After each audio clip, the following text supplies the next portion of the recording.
Waalaikumsalam warahmatullahi wabarakatuh. Bapak Ibu rekan-rekan, terima kasih sudah memenuhi undangan saya untuk berkumpul di kantor, yang mana tidak seperti biasanya.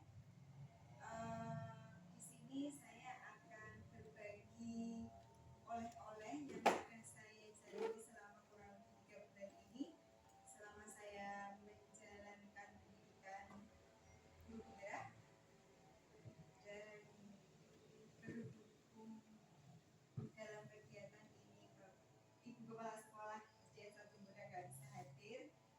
Nanti untuk sambutan dari Kepala Sekolah, saya minta tolong kepada Pak Irwan Sulistiono mewakili Ibu Kepala Sekolah sekaligus mewakili guru senior. Monggo Pak Irwan. Bismillahirrahmanirrahim. Assalamualaikum warahmatullahi wabarakatuh. Waalaikumsalam warahmatullahi wabarakatuh. Alhamdulillahirabbil alamin. Shalatu wassalamu ala asyrofil anbiya'i wal mursalin sayyidina wa habibina wa a'yunina Muhammadin sallallahu alaihi wasallam wa ala alihi wa sahbihi ajma'in. Rabbi shrah li sadri wa yassir li amri wahlul 'uqdatam min lisani yafqahu qawli. Amma ba'du. Yang terhormat Bapak Ibu guru SDN 1 Muda beserta para staf dan karyawannya, serta dalam hal ini Ibu Siti Mustikah yang saat ini menjalani proses sebagai guru penggerak, mengikuti program guru penggerak yang dilaksanakan oleh BPDB. Dan marilah ini perkumpulan ini kita syukuri dengan senantiasa mengucap alhamdulillahirabbil alamin dan Allah Subhanahu wa taala, yang mana pada siang hari ini kita dapat berkumpul di kantor ini dengan keadaan sehat walafiat tanpa kekurangan suatu apapun.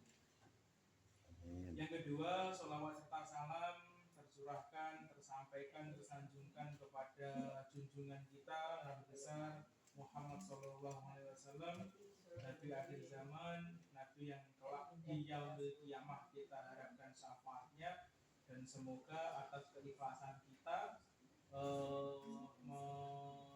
menjalankan sunnah-sunnah beliau, menjalankan amalia-amalia sehari-hari, kita nanti di yaumil mahsyar diakui sebagai umat beliau dan mendapatkan syafaatnya.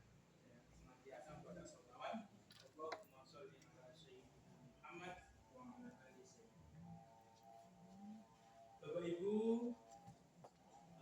serta hadirin sekalian, hari ini kita memenuhi undangan dari dari guru kita, salah satu dari guru kita yang patut kita apresiasi. Ibu Tika ini satu-satunya pecah telur guru penggerak pertama di SDN 1 Muda.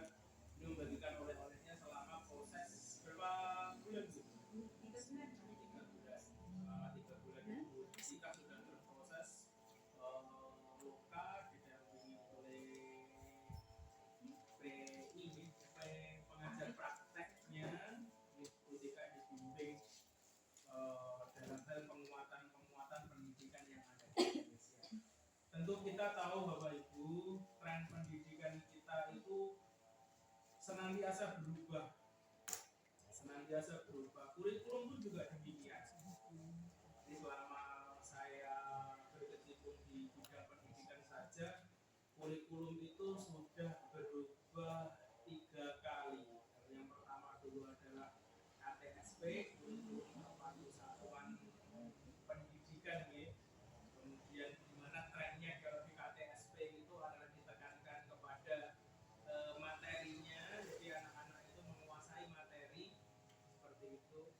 Kemudian berkembang lagi sejarah kurikulum itu ke kurikulum 2013, di mana kurikulum 2013 itu adalah kurikulum yang menekankan pada 2 aspek. Jadi anak-anak itu dinilai tidak hanya satu aspek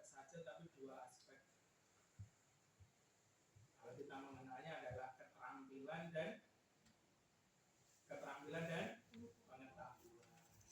Dari itu masih ada lagi KI 1, KI 2, KI 3 dan KI 4. Itu pengembangan yang perlu kita kembangkan itu seperti itu. Kalau sebelumnya di KBK, KTSP itu hampir-hampir mirip, itu hanya ada di afektif dan psikomotor, tetapi kalau di kurikulum 2013 itu lebih kompleks lagi, jadi lebih banyak materi-materinya. Kemudian setelah corona kemarin, ya 2 tahun pendidikan kita porak-poranda dengan hanya virus corona COVID-19, ini akhirnya lahir kurikulum baru. Dulu namanya masih kurikulum prototipe, sekarang kurikulumnya menjadi kurikulum merdeka. Di mana kurikulum merdeka ini lebih ditekankan kesatuan pendidikan masing-masing.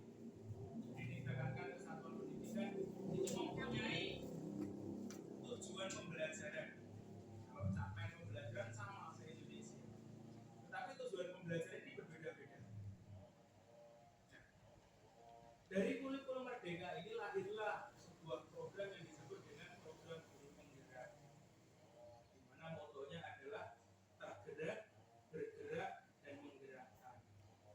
Itu moto yang luar biasa, tergerak hatinya, kemudian bergerak untuk memajukan pendidikan yang ada di Indonesia, kemudian menggerakkan siapa? Ya kita ini.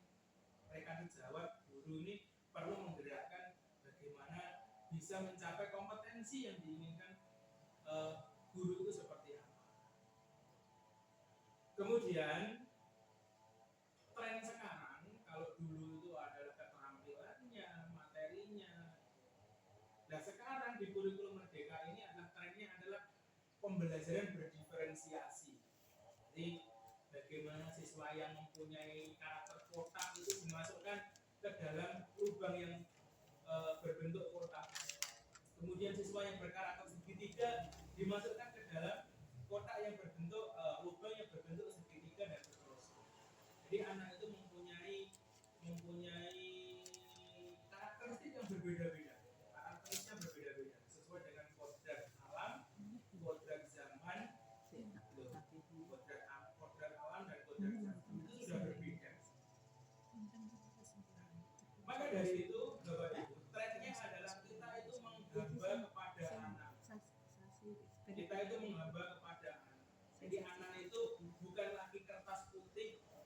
Kalau dulu teori belajar itu adalah bahwa anak itu adalah kertas putih yang akan kita tulisi. Nah sekarang tidak. Tren sekarang adalah anak itu bukan teori tabula rasa lagi, tetapi sekarang teorinya adalah teori konvergen, di mana anak itu mempunyai titik-titik, mempunyai garis-garis. Nah, tugas kita adalah menebalkan. Jadi sekarang itu kita tidak hanya mendidik, kita itu tidak mengarahkan, tetapi kita itu menuntun kepada bakat anak. Nah, sekarang Butika ini melaksanakan diseminasi, menyebarkan, membagikan aura-aura positif kepada kita tentang penerapan budaya positif di sekolah. Tentu kita berharap besar kepada para guru penggerak, terutama juga Butika, bahwa membawa hasil yang positif, membawa hasil yang baik ke sekolah kita. Bagaimana menghadapi anak, bagaimana mengembangkan potensi anak, karena trennya ini berbeda. Dan ini adalah hal baru bagi pendidikan kita. Nah, diseminasi penerapan budaya positif di sekolah.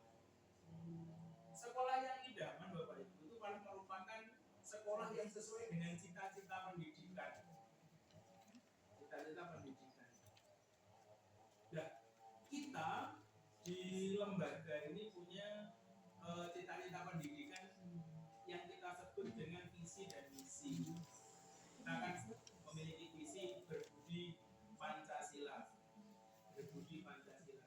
beriman, berbudaya, berilmu yang berdasarkan pada haluan Pancasila.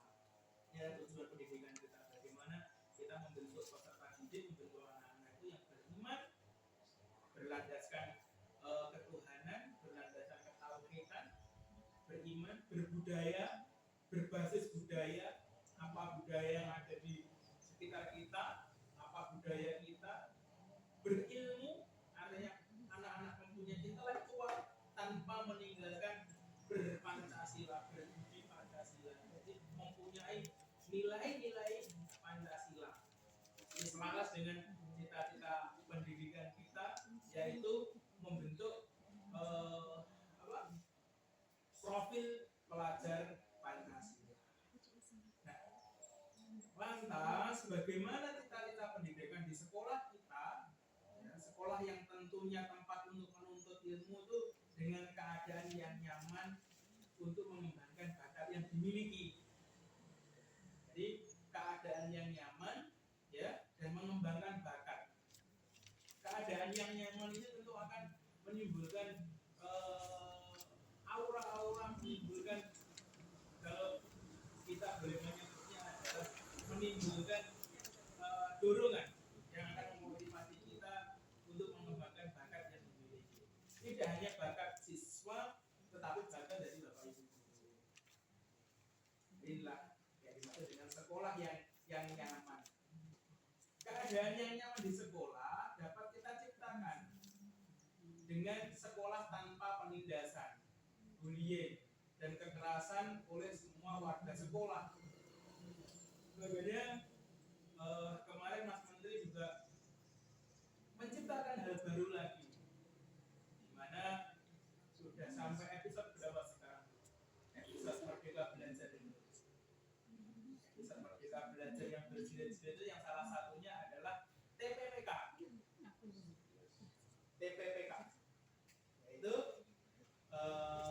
tindak apa? Satgas TPPK kemarin tindak Bu, TPPK Bu. Nah, penanganan tindakan penanganan kekerasan pada anak. Itu kita punya satgas itu. Dan sekarang bullying, adanya kemajuan teknologi itu luar biasa. Anak-anak itu melihat yang ada di media sosial dengan gencarnya sekarang media sosial itu. Jadi kita tuh perlu membentengi diri anak-anak itu. Kita perlu melakukan, ya kalau di kepolisian itu kita melakukan identifikasi masalah apa yang menyebabkan anak-anak melakukan hal seperti itu. Jadi kita bentengi dengan adanya tindak kekerasan. Jadi juga Bu Siti Mustika ini termasuk salah satu satgas TPPK. Tuh. Nah, kekerasan ini akan menimbulkan efek yang tidak baik bagi perkembangan anak. Bullying itu pun juga menimbulkan dampak yang tidak baik kepada anak. Dan itu pengaruh Bapak Ibu. Bagaimana siswa dibully, dilecehkan, itu akan terbawa dan akhirnya akan mengembangkan berdampak pada tumbuh kembang anak. Dengan demikian, seluruh warga sekolah harus gotong royong menciptakan sekolah yang nyaman. Hal ini, Bapak Ibu, dapat terwujud melalui budaya-budaya positif. Nanti bagaimana budaya positif, seperti apa, itu nanti akan diterangkan oleh kita. Budaya positif ini merupakan paradigma untuk menyelesaikan masalah melalui motivasi yang intrinsik yang memiliki masalah. Jadi budaya positif ini merupakan pandangan atau paradigma menyelesaikan masalah melalui motivasi intrinsik. Jadi kita nanti positif, motivasi intrinsik dari diri kita sendiri. Ya, kesabaran, kejujuran itu adalah motivasi intrinsik yang ada dalam diri kita. Ketika dihadapkan dengan masalah, orang tersebut harus menyelesaikan dengan menggali nilai-nilai positif yang ada. Jadi dalam lingkungan sekolah, disiplin melalui budaya positif dapat diterapkan melalui kesepakatan bersama atau sebenarnya adalah kesepakatan kelas. Jadi kita menyelesaikan suatu masalah. Tentu kita sering ya Bapak Ibu, seringlah kita menerima masalah. Baik itu masalah dalam hal pekerjaan, masalah dalam kehidupan berumah tangga, masalah kehidupan bermasyarakat. Itu pasti kita menemukan masalah-masalah seperti itu. Nah, terutama yang akan kita sikapi di sini adalah masalah di sekolah. Apa masalah-masalah yang timbul di sekolah ini? Misal, anak mencuri, anak berkata kotor, anak berkata kotor saja. Ketika anak memiliki budaya positif di sekolah, kita tanamkan nilai kejujuran, kita tanamkan nilai kesabaran, kita tanamkan anak-anak dengan akhlak yang baik, maka anak itu akan mempunyai benteng sendiri, memiliki benteng sendiri untuk tidak mengucapkan kata-kata kotor. Karena mau berkata, kalau sudah ada budaya positif, nanti kesepakatannya apa saja, kita tidak boleh berkata kotor, kita tidak boleh membuang sampah sembarangan. Ini akan masuk alam bawah sadar anak, dan anak itu akan tidak terasa, secara tidak sadar anak itu akan timbul rasanya bahwa buang sampah sembarangan itu ternyata menyalahi dari sebuah hadis anadul fatu minal iman, sebagai dari saya berarti tidak beriman, berkata kotor. Oh, ternyata ini ada kita diawasi oleh dua malaikat yang selalu senantiasa mencatat kita dari amal baik dan buruk. Kalau saya berkata kotor, otomatis amal buruk saya akan bertambah. Sudah kesepakatan seperti itu yang nantinya akan menjadi budaya positif di sekolah kita. Tentu kita menginginkan sekolah yang nyaman, sekolah yang aman, ya. Dan hari ini kita mendapatkan kesempatan yang baik, di mana salah satu guru kita, nah ini mendapatkan pengalaman lebih dulu, ya, pengalaman lebih dulu tentang diseminasi dan penerapan budaya positif di sekolah. Kiranya itu nanti kita bagaimana membagi waktunya, ya, kita membagi bagaimana nanti prosesnya, nanti sepenuhnya kita ikut ke Butika, bagaimana nanti apa yang harus kita lakukan dalam rangka penerapan budaya positif sekolah yang sesuai dengan visi sekolah kita, yaitu berbudi Pancasila, beriman, berbudaya, berilmu yang berdasarkan Pancasila. Kiranya itu Pak Elok, saya menyampaikan banyak karena nanti ada yang lebih tahu lebih dulu ketimbang kita, dan nanti ya disampaikan, tidak usah heman gitu, tidak usah heman, nanti disampaikan apa yang didapat, tentunya untuk kemajuan sekolah kita, kemajuan putra putri kita, dan yang terakhir adalah untuk kemajuan masa depan bangsa Indonesia. Terima kasih. Mohon maaf. Wassalamualaikum warahmatullahi wabarakatuh. Assalamualaikum warahmatullahi wabarakatuh. Waalaikumsalam warahmatullahi wabarakatuh. Terima kasih Bapak Irwan Sutistiono atas sambutan pembukaannya. Selanjutnya Bapak Ibu, kita langsung saja ke kegiatan kita hari ini tentang diseminasi dan penanaman budaya positif.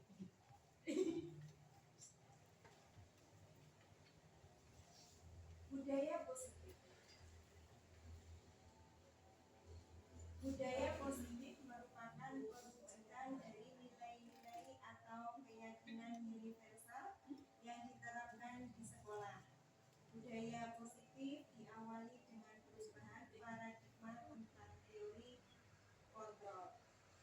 Selama ini barangkali kita sebagai guru merasa berkewajiban mengontrol perilaku siswa kita agar memiliki perilaku yang sesuai yang kita harapkan. Dengan terwujudannya, guru sering memberikan hukuman kepada dan guru memberikan imbalan terhadap perbuatan baik yang dilakukan siswa.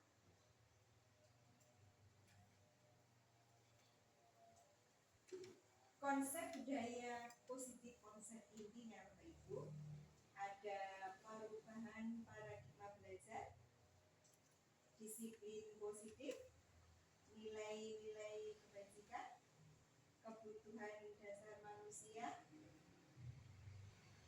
motivasi perilaku, keyakinan kelas, posisi kontrol, dan yang terakhir itu segitiga restitusi, di mana nanti akan kita kupas satu persatu. Pembelajaran paradigma baru, seperti yang sudah disampaikan Pak Iwan tadi, bahwa sekarang ini pendidikannya berdasarkan pembelajaran berdiferensiasi. Pembelajaran dengan paradigma baru yang merupakan pembelajaran yang dirancang berdasarkan prinsip pembelajaran berdiferensiasi, sehingga para peserta didik belajar sesuai dengan kebutuhannya berdasarkan tahapan perkembangannya sesuai teori psikologi modern untuk mewujudkan profil pelajar Pancasila. Seperti yang disampaikan Pak Irwan tadi, bahwa berdiferensiasi itu kalau murid kita yang bentuknya kotak dimasukkan ke lubang kotak, bentuknya segitiga juga dimasukkan ke lubang segitiga. Artinya disesuaikan dengan kepribadian dan pembawaan dari masing-masing anak. Sesuai profil pelajar Pancasila. Profil pelajar Pancasila yang dimaksud seperti ini Bapak Ibu. Kita nanti mengharapkan siswa-siswa kita menjadi karakter yang beriman, bertakwa kepada Tuhan Yang Maha Esa dan berakhlak mulia. Mandiri, di mana nanti anak didik kita akan mengerahkan segala kemampuannya untuk menggali potensi yang ada dalam dirinya. Terus siswa kita juga diharapkan bernalar kritis, di mana anak-anak nanti selalu dipicu untuk menumbuhkan rasa ingin tahunya. Anak juga diberi motivasi untuk bertanya, kreatif. Nanti anak-anak juga kita pancing supaya mampu untuk berkreatif menggunakan ide-idenya. Siswa yang bergotong royong, siswa yang memiliki rasa solidaritas dengan sesama temannya, dan yang terakhir kebinekaan global. Di sini siswa menerima keberagaman. Bapak Ibu, selama ini kita kan ini miskonsepsi teori kontrol. Apa saja miskonsepsi kontrol tersebut? Yaitu ilusi guru mengontrol murid, bahwa kita itu ternyata tidak bisa mengontrol murid kita. Artinya murid kita itu tidak mau dikontrol Bapak Ibu. Ilusi bahwa semua penguatan positif, efektif, dan bermanfaat. Sekolah kita kan sudah pernah membuat peraturan secara tertulis. Itu penguatan positif, tapi belum efektif, dan ternyata anak didik kita itu masih kita mendapati pakai baju nggak dimasukkan. Ilusi bahwa kritik dan membuat rasa bersalah mampu menguatkan karakter. Ternyata rasa bersalah itu belum tentu langsung bisa menguatkan karakter siswa. Ilusi bahwa orang dewasa berhak memaksa. Kita sebagai guru tidak punya hak untuk memaksa anak mengikuti seperti yang kita inginkan. Nah, ini ada paradigma baru untuk menuju budaya positif sekolah kita, mengubah paradigma stimulus respon ke pendekatan teori kontrol. Paradigma stimulus respon, realitas kebutuhan kita sama. Menurut pendekatan teori kontrol, kebutuhan kita berbeda. Stimulus respon, semua orang melihat hal yang sama. Menurut pendekatan teori kontrol, setiap orang memiliki gambaran yang berbeda-beda. Stimulus responnya, kita mencoba mengubah orang agar berpandangan sama dengan kita. Pendekatan teori kontrolnya, kita berusaha memahami pandangan orang lain tentang dunia. Selanjutnya, perilaku buruk dilihat sebagai suatu kesalahan. Ini pendekatan teori kontrolnya, semua perilaku memiliki tujuan. Orang lain bisa mengontrol kita. Ke pendekatan teori kontrol, hanya Anda yang dapat mengontrol diri Anda. Berarti orang lain itu tidak bisa mengontrol. Hanya Anda yang bisa mengontrol diri Anda. Stimulus respon, saya bisa mengontrol orang lain. Mengontrol orang lain. Anda tidak bisa mengontrol orang lain. Pemaksaan ada pada saat rujukan gagal.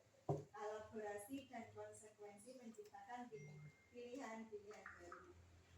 Model berpikir menang kalah. Untuk pendekatan teori kontrolnya, model berpikir menang-menang. Disiplin positif. Disiplin ini berasal dari kata disiplin yang artinya belajar. Disiplin mengacu pada disiplin diri yang memiliki tanggung jawab terhadap apa yang dilakukan berdasarkan nilai yang diyakininya. Disiplin positif merupakan salah satu cara penerapan disiplin yang bertujuan untuk menumbuhkan kesadaran serta memberdayakan peserta didik tanpa imbalan penghargaan, reward, ancaman ataupun hukuman. Jadi Bapak Ibu, kalau kita mau menerapkan budaya positif, disiplin positif ini harus tumbuh dari kesadaran, bukan karena dari faktor luar seperti reward ya. Kalau penghargaan itu kan reward, jadi itu melakukan kedisiplinan itu bukan karena ingin mendapatkan imbalan atau reward dari Bapak Ibu gurunya. Misalnya untuk mengerjakan soal misalnya, mengerjakan tugas itu bukan karena ingin mendapatkan reward nilai tambah dari Bapak Ibu gurunya. Mengerjakan juga bukan karena merasa ancaman atau nanti kalau nggak mengerjakan tugas mendapat ancaman atau hukuman. Seperti itu Bapak Ibu. Jadi disiplin positif ini tumbuh dalam diri sanubari anak didik kita. Dari apa yang diyakini anak didik kita.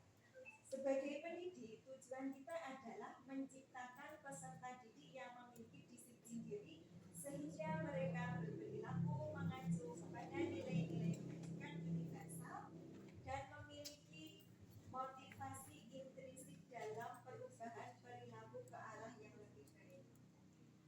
Ini Bapak Ibu, kalau kesadaran sendiri ini berarti anak didik kita termotivasi intrinsik dalam dirinya sendiri, dari kesadarannya sendiri. Tapi kalau dari luar itu karena mendapat penghargaan, karena takut ancaman gurunya atau takut mendapat dukungan dari gurunya. Nilai-nilai kebajikan ini hanya sebagian contoh saja Bapak Ibu. Contoh nilai kebajikan di institusi atau organisasi. Profil pelajar Pancasila, yang mana profil pelajar Pancasila tadi beriman dan bertakwa kepada Tuhan Yang Maha Esa dan berakhlak mulia, berkebinekaan global, gotong royong, mandiri, kreatif, dan bernalar kritis. Berdasarkan Primary Youth Program, nilai-nilai kebajikannya diantaranya yaitu toleransi, rasa hormat, integritas, mandiri, menghargai, antusias, empati, keingintahuan, kreativitas, kerjasama, percaya diri, dan komitmen. Nilai kebajikan dalam keterampilan hidup atau life skill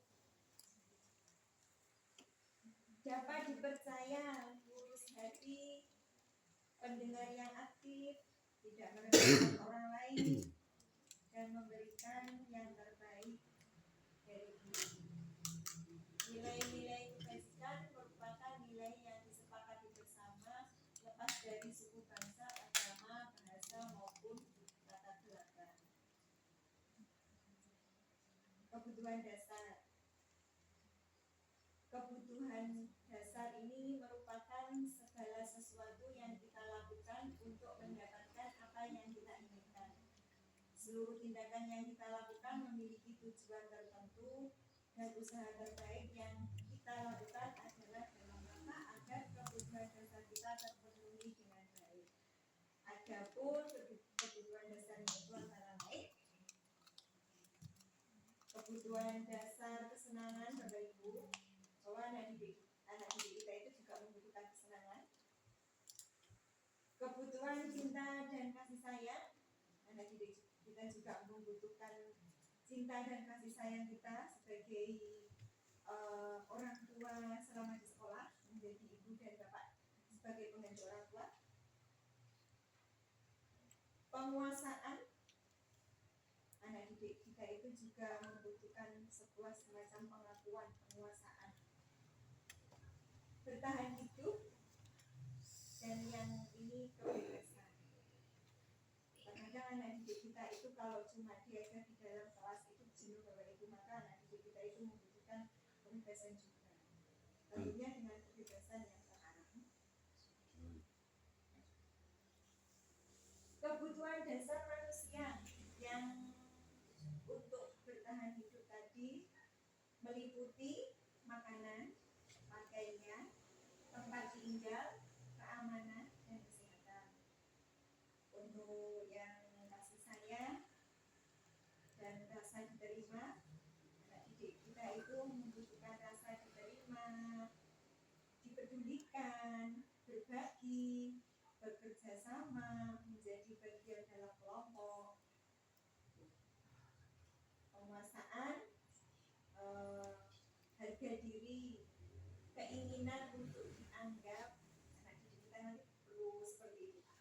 Memimpin, berprestasi, diakui, dan dikenal. Terkait kebebasan, mandiri, memiliki pilihan, mencoba hal baru, mampu mengendalikan arah dirinya.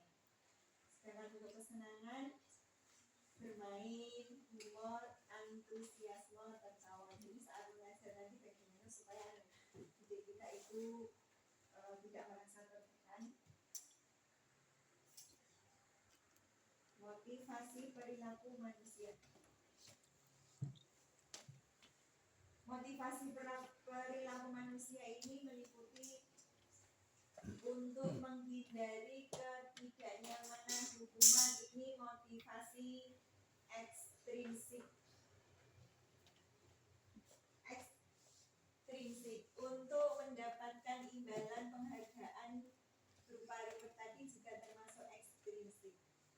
Nah, yang ini Bapak Ibu, untuk menjadi orang yang merdeka, yang mereka inginkan dan menghargai diri sendiri dengan nilai-nilai yang mereka percaya, ini baru termotivasi dalam dirinya. Intrinsik, motivasi intrinsik. Bapak Ibu, seperti yang tadi, lanjutannya hukuman tidak terencana tiba-tiba. Hukuman sifatnya juga murid tidak mau tahu apa yang murid tidak tahu apa yang akan terjadi dan tidak dilibatkan. Bersifat satu arah berupa hukuman fisik maupun psikis. Kalau konsekuensi terencana, disepakati sesuai peraturan, murid tetap dibuat tidak nyaman karena ada konsekuensi. Sikap guru selalu memonitor siswa. Restitusi ini sebuah proses menciptakan kondisi bagi murid untuk memperbaiki kesalahan. Proses kolaboratif yang mengajarkan murid untuk mencari solusi sendiri.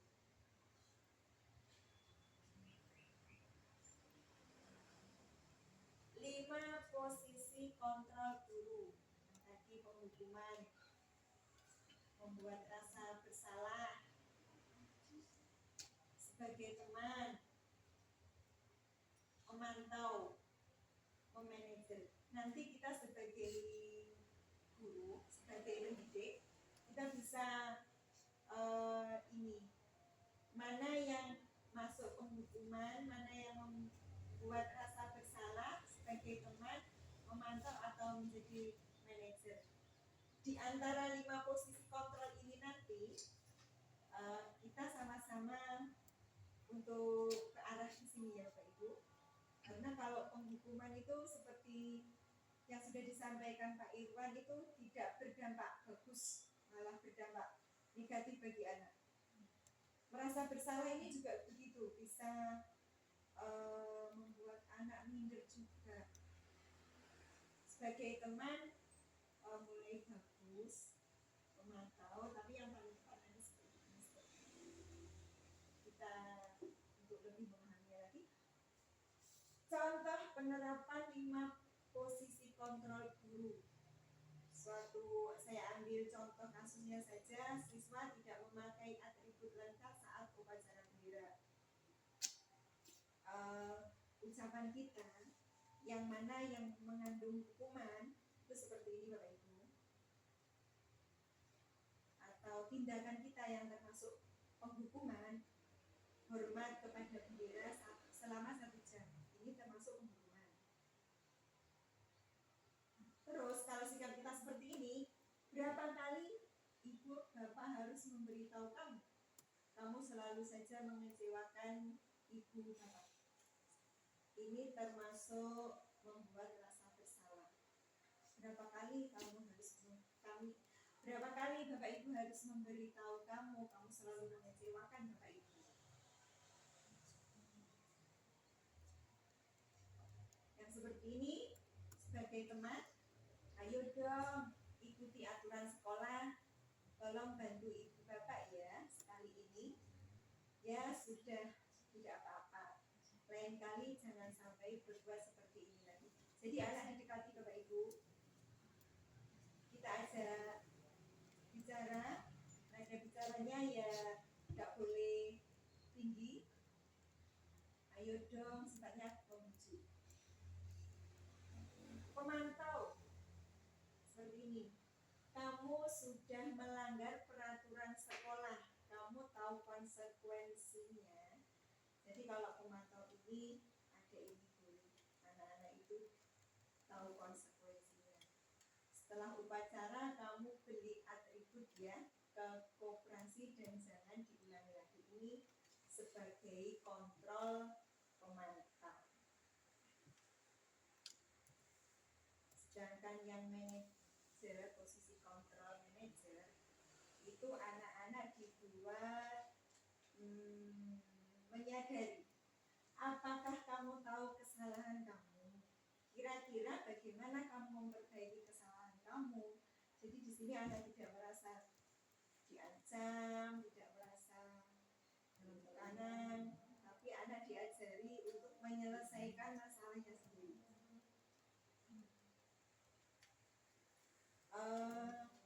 Coba kita pikir bareng-bareng ya Bapak Ibu.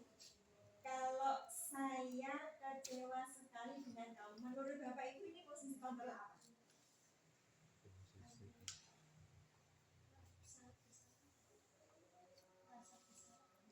Iya, rasa bersalah.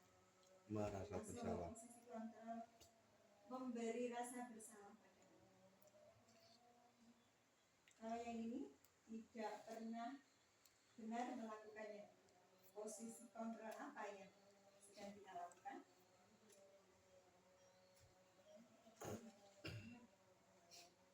Kamu tidak benar-benar melakukannya. Merasa tidak bisa.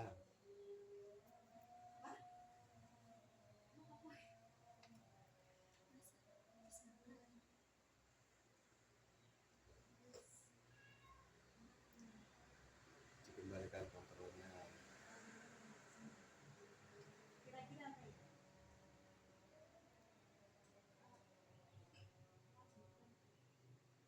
Saya kecewa sekali dengan kamu. Kamu tidak pernah benar melakukannya.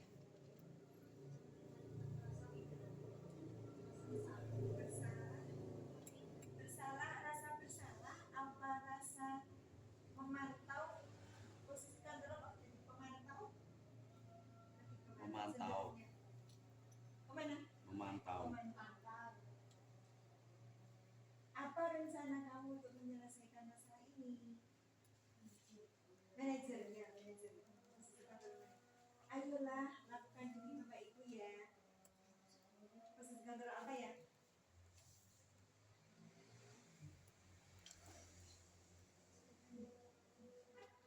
Ayo lakukan dulu Bapak Ibu ya.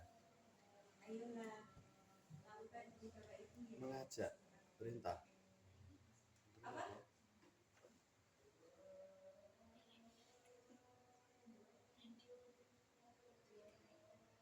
Hukuman bukan.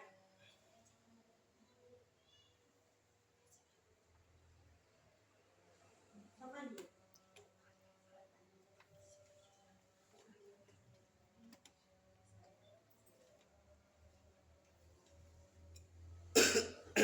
Oh iya, teman. Bapak Ibu, ya. Teman, manajer, memantau. Apalagi itu Bu? Menghukum. Hukuman Ulangi bukan. lagi, Bu. Ayolah. Ayo dong. Buat kembalikan tadi Bu.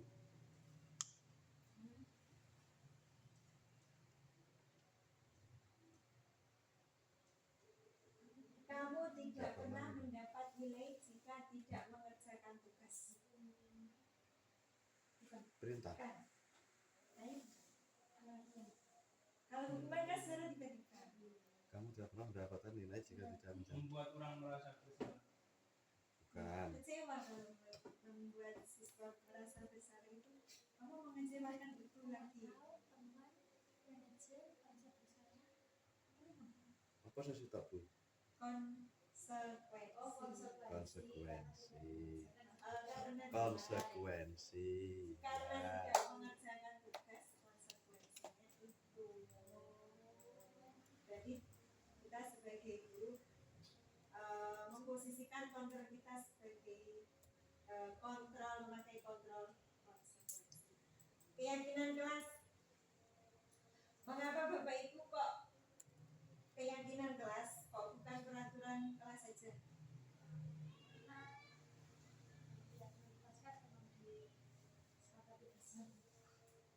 Boleh, karena keyakinan kelas itu berdasarkan kesepakatan bersama.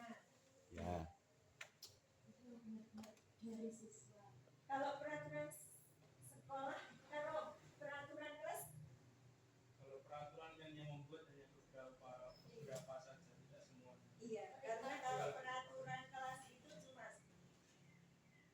Dibuat satu orang mungkin dan yang buat gurunya, siswanya tanpa minta persetujuan dari siswa.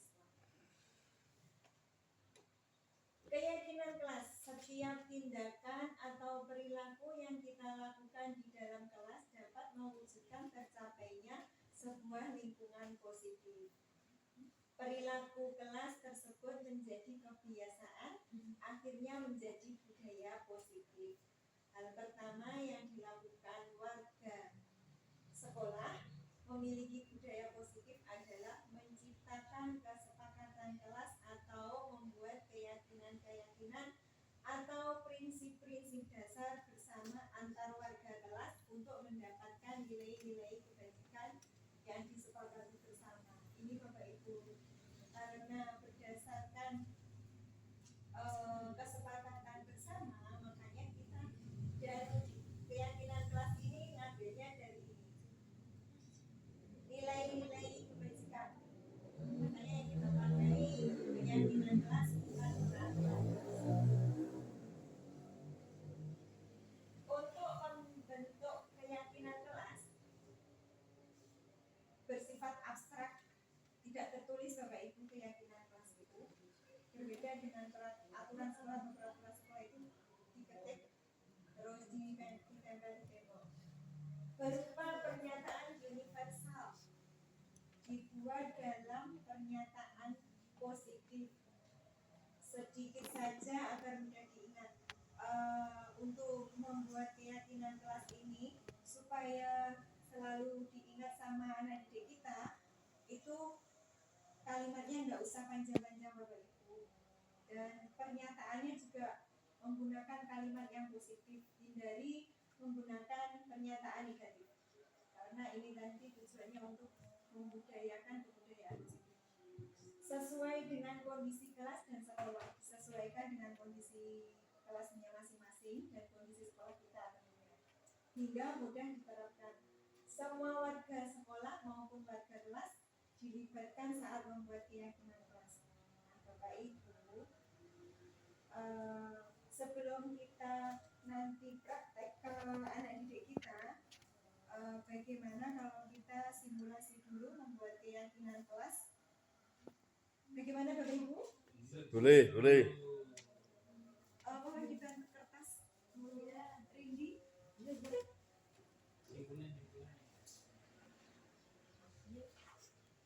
Kita buat keyakinan kelasnya saja dulu ya Bapak Ibu. Nanti buat berapa Bu? Satu dulu lah. Dua kesepakatan. Jadi satu sama Satu membuat dua kesepakatan kelas. Keyakinan kelas. Keyakinan kelas.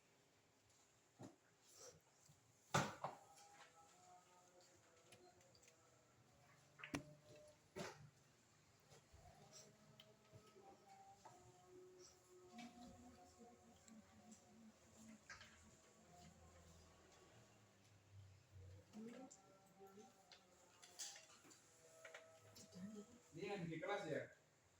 Iya. Yang di kelas. Sebenarnya nanti keyakinan kelas itu sama saja juga diterapkan di sekolah Bapak Ibu.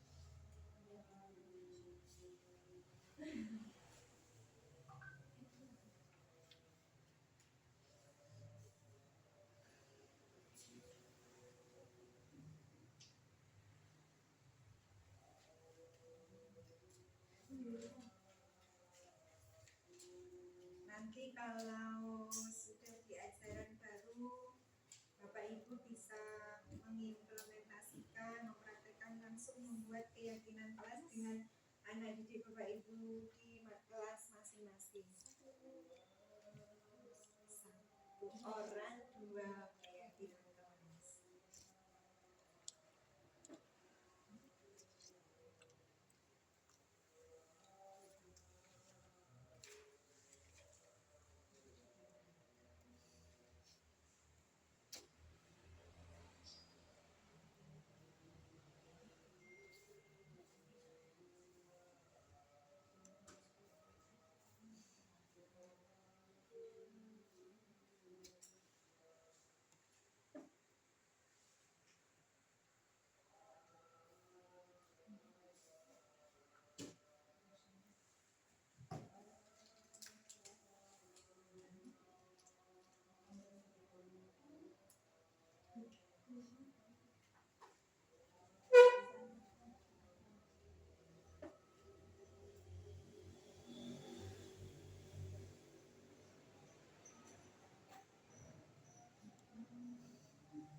Lihat Bu hasilnya.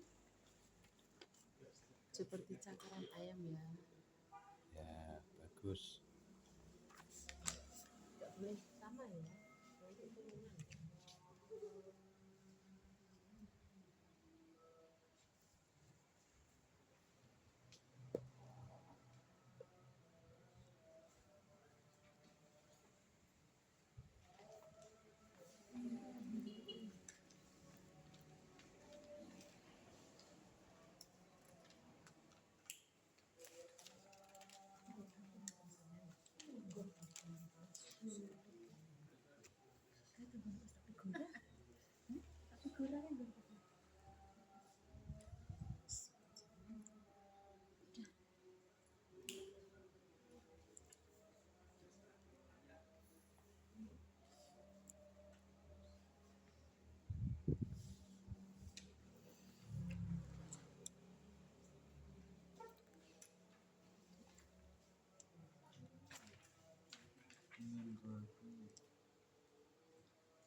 Sudah Bapak Ibu?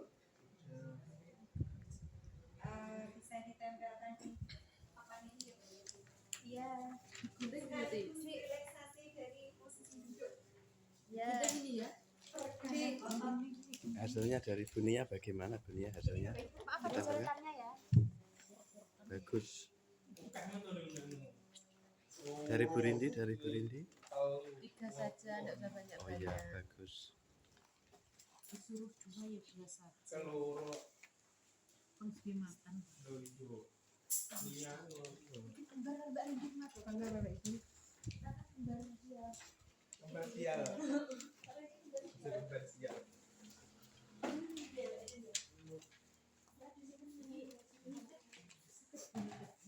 Dunia kalau kita dia. Gila Yun. Intiin. Oh, masuk.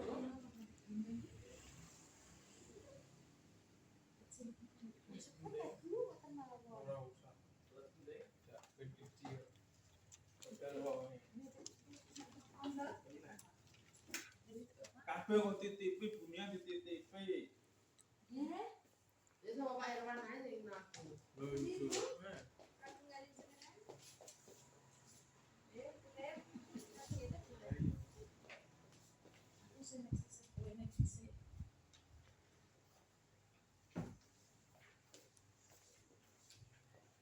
Ya, dari Bapak Irwan. Bapak Irwan. Siapa yang satu tuh Pak?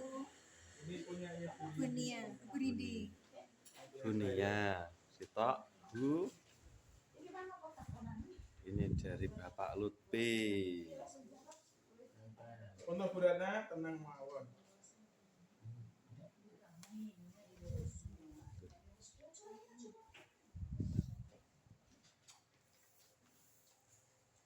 Sudah? Sudah. Sudah, Bu. Sudah Bu. Sini Bu. Ya, Ibu Retno.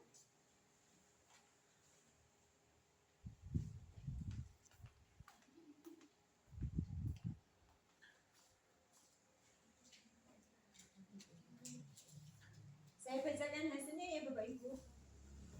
Ya. Tidak boleh memakai sepatu di dalam kelas. Tidak boleh bermain untuk pelajaran dan datang tepat waktu. Ini ada 3. 1, 2, 3. Ini Bu Rindi ya. Tidak makan di dalam kelas saat jam pelajaran. Mendengarkan atau memperhatikan guru saat sedang menjelaskan.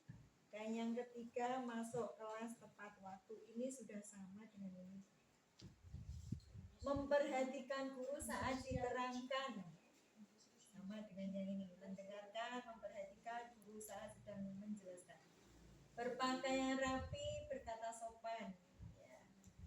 Dari Burana tidak boleh ramai. Keyakinan kelas yang ini berseragam dengan rapi dan layak. Bertoleransi dengan teman sekolah.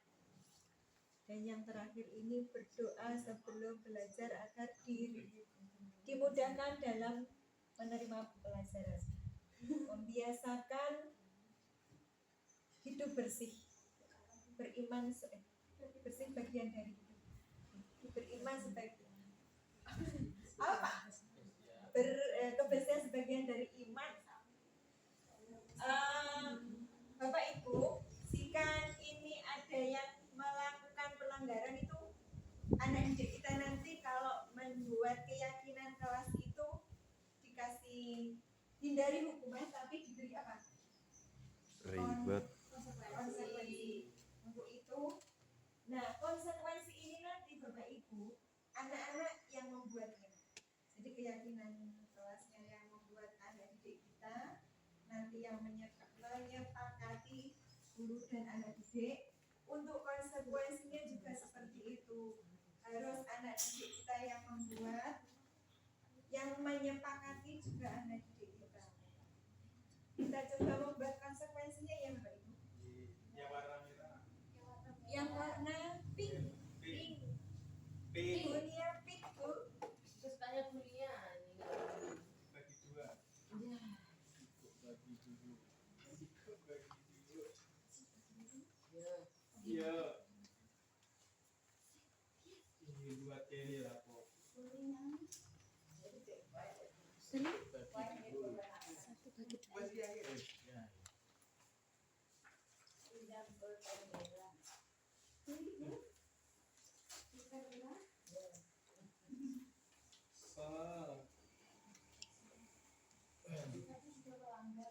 Konsekuensi jika melanggar keyakinan kelas.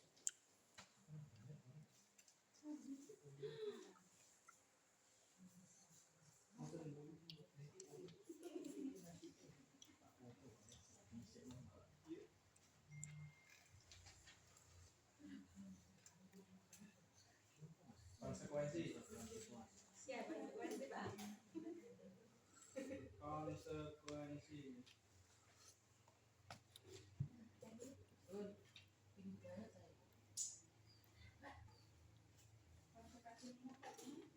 Jika melanggar keyakinan kelas, Konsekuensi. kita itu kan menghindari hukuman, menghindari penghukuman kepada anak didik kita, sehingga kita anak didik kita diajak untuk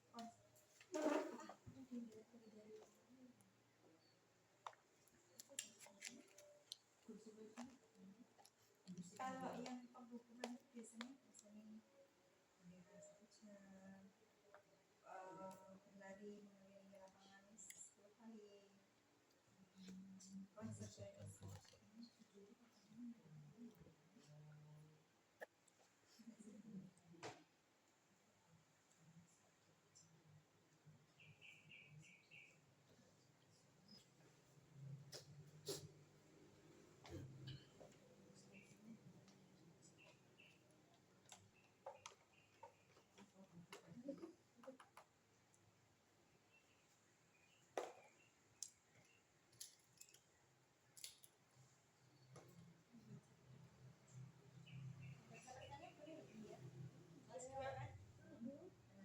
Jadi tidak menghukum anak, tapi anak menjadi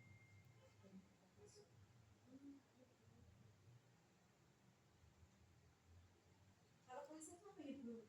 Jadi kira-kira oh iya, belajar boleh hitung. Sudah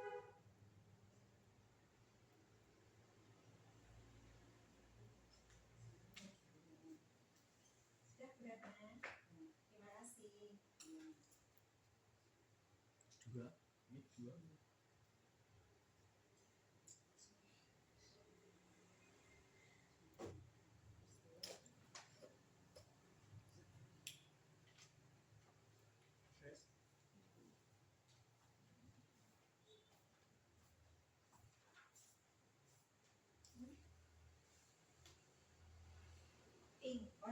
konsekuensi dari Bu Ratna. Anak diajarkan menghafal Asmaul Husna.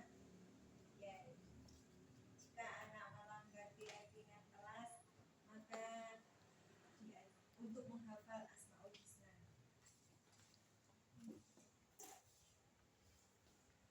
Monggo yang lain, kalau sudah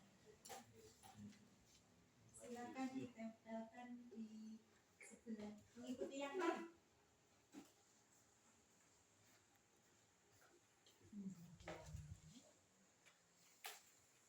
Konsekuensi banget. Ora. Itu kalau nyanyi kapong.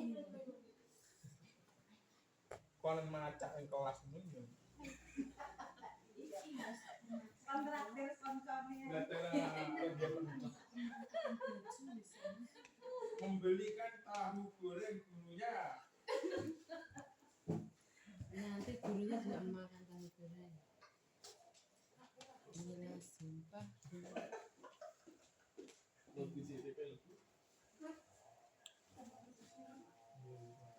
serasi banget ngono to kae. Delok to.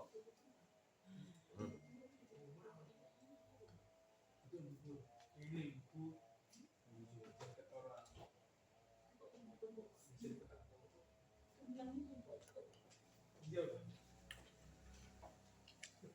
Selesai. Monggo.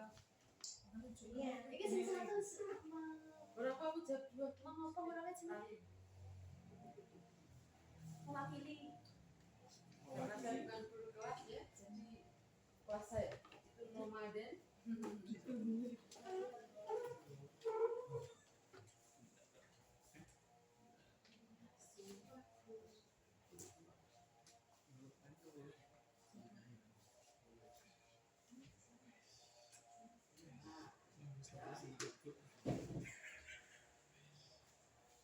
yang saya bacakan ya Bapak Ibu. ya Konsekuensi. Diingatkan jika melanggar lebih dari 3 kali disuruh membersihkan kelas. Ya ini bagus, hitung-hitung menjaga kebersihan kelas. Jika bermain di depan kelas, anak-anak disuruh maju untuk menjelaskan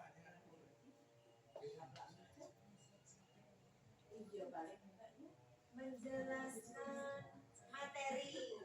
Selanjutnya diberi teguran jika terdapat bilangan maka sampai jam istirahat. Kenapa buku Bu?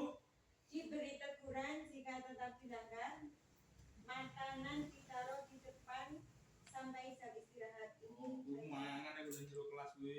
meminta anak membaca atau menghafal perkalian, berdoa sendiri, Nah, bro, membantu penjaga Mesti Pak Irwan. membersihkan kamus kamar mandi sekolah. Iki Pak Lutfi lho kuwi.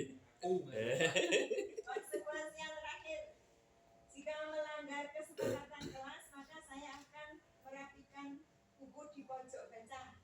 Jika melanggar kesepakatan kelas, maka anak akan membuat puisi.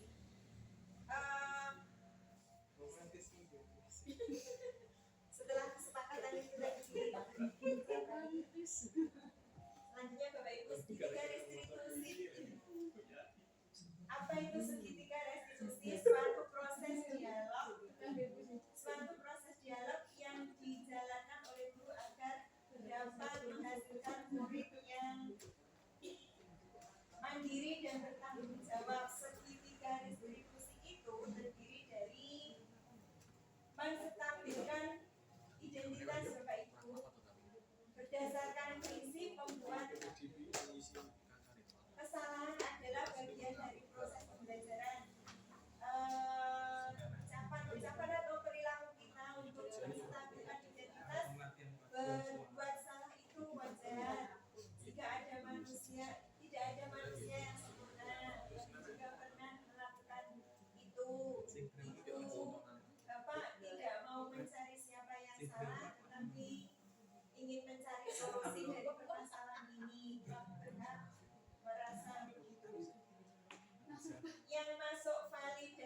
tindakan yang salah berdasarkan prinsip perilaku berupaya memenuhi suatu kebutuhan tertentu, yaitu kamu pasti punya alasan mengapa melakukan hal itu. Padahal kamu bisa melakukan yang lebih buruk dari ini ya. Kamu patut bangga karena telah melindungi sesuatu yang penting buatmu. Kamu melakukannya karena mempertahankan sesuatu yang penting. Untuk menanyakan keyakinan kelasnya berdasarkan prinsip teori kontrol, bahwa pada dasarnya kita termotivasi secara intrinsik, secara kesadaran kita sendiri, dengan cara apa keyakinan kelas kita, nilai-nilai apa yang telah disepakati bersama, seperti apa gambaran sebuah kelas yang ideal menurutmu, kamu ingin menjadi orang yang seperti apa. Ini garis distribusi membantu siswa untuk menyelesaikan permasalahan siswa. Menutup, dalam penerapan program disiplin positif, hendaknya guru memiliki standar kepribadian profesional dan sosial yang baik, di mana guru mampu merefleksi dirinya dalam posisi kontrol saat ini.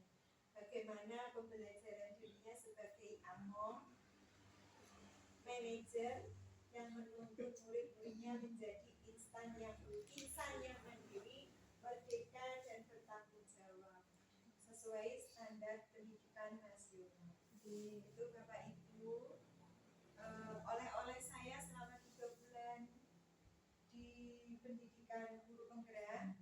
Semoga nanti setelah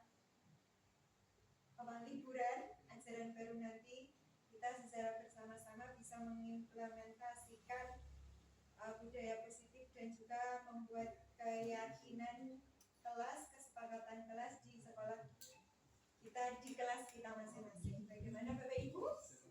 Siap, Bu. Saya akhiri ya Bapak Ibu.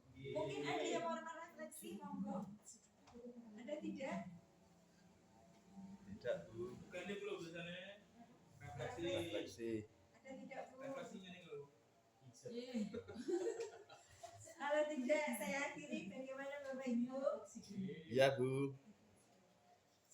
Cukup sekian, terima kasih atas waktu dan partisipasinya. Saya akhiri. Wassalamualaikum warahmatullahi wabarakatuh. Waalaikumsalam warahmatullahi wabarakatuh.